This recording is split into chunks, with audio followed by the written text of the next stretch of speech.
This video is all about the different features that you could build into the ceiling of your basement to improve the sound resistance. So this is something that will help keep the sound generated in the basement downstairs and also help stop the sound from above coming downstairs.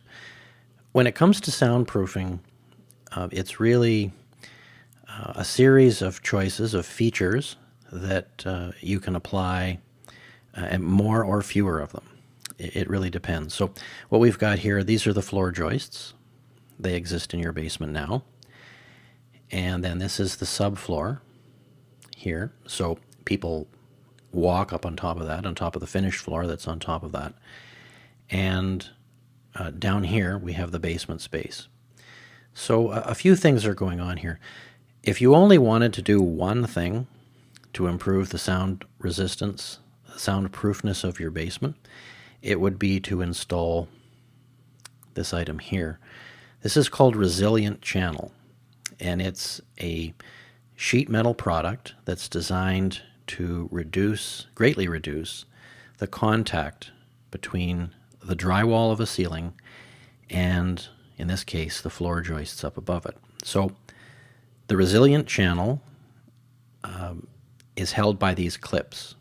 The clips are firmly fastened to the floor joists with screws typically, and the clips hold the resilient channel.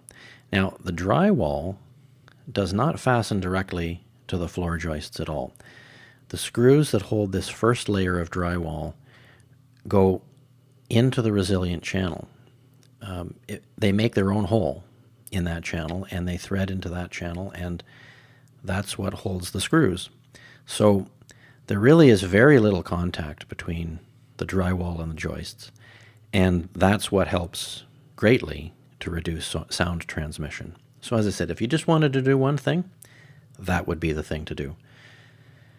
That said, you really should consider adding some kind of fiber-based insulation between the joists. Now, that can be fiberglass or rock wool. I personally enjoy working with rock wool much more. I find the bats are easier to cut than fiberglass. They're less dusty. They're more rigid. They're less likely to absorb water. I've tested all this and come to the conclusion that rock wool is a superior product, so I would recommend using that. In order for the bats to stay in place, you're going to have to add these 1.5 inch by 1.5 inch cleats. Here, they just screw to the side of the joists and they create a little bit of a ledge to keep the insulation up. Now, without this, the insulation could settle down over time. It's going to sit in between the joists by friction fine now, but with the various vibrations and things of the floor from people walking on it, it will settle down, and you really do want to have some kind of an airspace here if you can. So these cleats provide that. You can just use deck screws to fasten them to the sides of the joists. And you're going to get a noticeable reduction in sound transmission. Now, if you want more sound resistance than would be provided by this single layer of drywall, the resilient channel, and some insulation, then the next thing to consider would be adding a second layer of drywall to the ceiling side of things. Now, I should say that I've specified 5/8 inch thick drywall here. That works substantially better than 1/2 inch drywall, which is much more standard. In addition to that, I really like 5/8 fire code drywall because that includes reinforcing glass fibers right in the gypsum core, and that adds a lot of strength to the drywall. If you're one of these people that doesn't like how flimsy 1/2 inch drywall is, then 5/8 fire code is for you.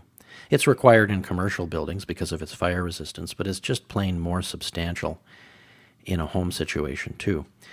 Now, what I've got here, what I'm specifying here, is a unique product called green glue. It's an acoustic product. It comes in caulking tubes, and you lay down a zigzag pattern of the green glue between the layers of drywall, and it further enhances the sound resistance. It takes about 30 days for the green glue to become fully effective, And even though it's called green glue, it's not actually a structural adhesive, so you still have to fasten this second layer of drywall with all the usual number of drywall screws going up into the resilient channel, not into these cleats or the joists. And if you do that, you're going to gain even more sound resistance. Now, if you want to go one step further, then you should consider adding a couple of layers of 5/8 drywall between the joists, up fastened underneath to the subfloor. This is something you need to do right up front. You can't decide to do it later. And here we've got one layer of green glue here, another layer of green glue there, and it's held up with to the subfloor with screws. You're going to have to choose screw length properly. You don't want them to be too long and have them go right through the subfloor, but then again, you don't want them to be too short and not provide enough holding power. The thing about soundproofing is that mass matters. The more mass you can put between you and the noise, the better the soundproofing effect is going to be, all else being equal. Now, there is one other thing, and it can happen on top of the subfloor. If you will be changing the finished flooring in the above ground section of your house, then you really should consider adding a layer of rubber acoustic underlay on top of the subfloor underneath your new finished floor. This is a product that's made from recycled tires. It's a little bit less than 1/4 of an inch thick, at least the stuff I've seen and used. And it greatly reduces the transmission of low and medium frequency noises through the floor. So this would be the sound of people walking around, people moving furniture, someone climbing out of bed in the morning and thumping onto the floor. All of this stuff that I've told you about so far, all of the drywall and the green glue and the resilient channel, it's pretty good at blocking medium and high frequency sounds, but it's not going to do as much as you think for the low frequency footfall sounds. The rubber layer will. That's really what it's meant to do. And if you're going to be putting a new finished floor on upstairs, then adding a layer of that rubber is certainly going to help create a floor structure, a floor system that isolates the basement and the upstairs as much as possible.